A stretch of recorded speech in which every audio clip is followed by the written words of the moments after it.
আমাদের এখানে ভারত ট্রান্সশিপমেন্ট তারা বন্ধ করে দিয়েছে। আমরা যেটুকু বাণিজ্যিক সুবিধা পেতাম ভারতের কলকাতা বিমানবন্দরে, পশ্চিমবঙ্গের পোর্টে, সেই সুযোগ তারা বন্ধ করে দিয়েছে। ট্রান্সশিপমেন্ট সুবিধা নিয়ে আমরা নেপাল, ভুটানের মতন দেশে আমাদের বাণিজ্যিক পণ্য আমরা কিছুটা রপ্তানি করতে পারতাম। এভাবে কোন আন্তর্জাতিক চুক্তি এককভাবে ভারত বন্ধ করতে পারে না। এটা ভারতের কোন সৎ প্রতিবেশীর পরিচয় নয়, এটা কোনো বন্ধুত্বের কোনো নমুনা নয়।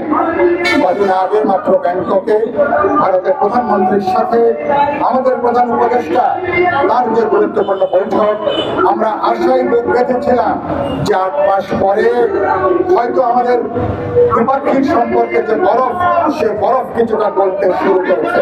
কিন্তু কার্যত আমরা লক্ষ্য করেছি ভারত কার্যত সেই বৈঠকের পর থেকে বাংলাদেশের বিরুদ্ধে তাদের তৎপরতা তারা অব্যাহত রেখেছে। আমি পরিষ্কার করে বলতে চাই, আপনারা একতরফা ভাবে এভাবে কোন আন্তর্জাতিক চুক্তি আপনারা বাতিল করতে পারেন না।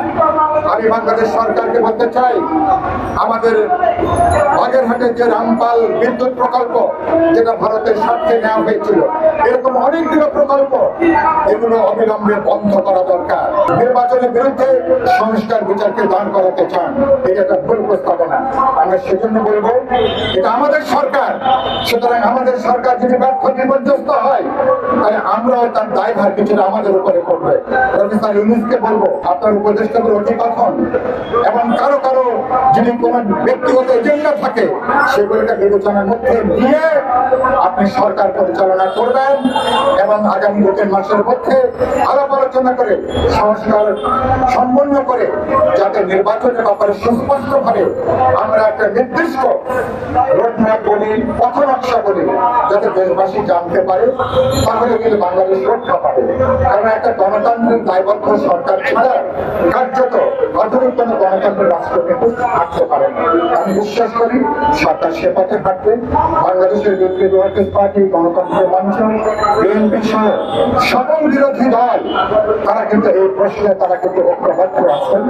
আমি সে আশা করি একদিকে যেমন আমরা আন্তর্জাতিক ফিলিস্তিনের প্রতি আমরা আমাদের সংহতি জানাবো, দেশের মধ্যে আমাদের জনগণ যদি ঐক্যবদ্ধ থাকে, নাগরিক ঐক্যবদ্ধ থাকে, দলগুলো যদি ঐক্যবদ্ধ থাকে, অভ্যন্তরীণ আন্তর্জাতিক যে কোনো সম্পদ ঐক্যবদ্ধ ভাবে আমরা মোকাবেলা করতে পারবো এবং বাংলাদেশকে 21 শতাব্দীর উপযোগী মানবীয় গণতান্ত্রিক রাষ্ট্রের দিকে আমরা নিয়ে যেতে পারবো।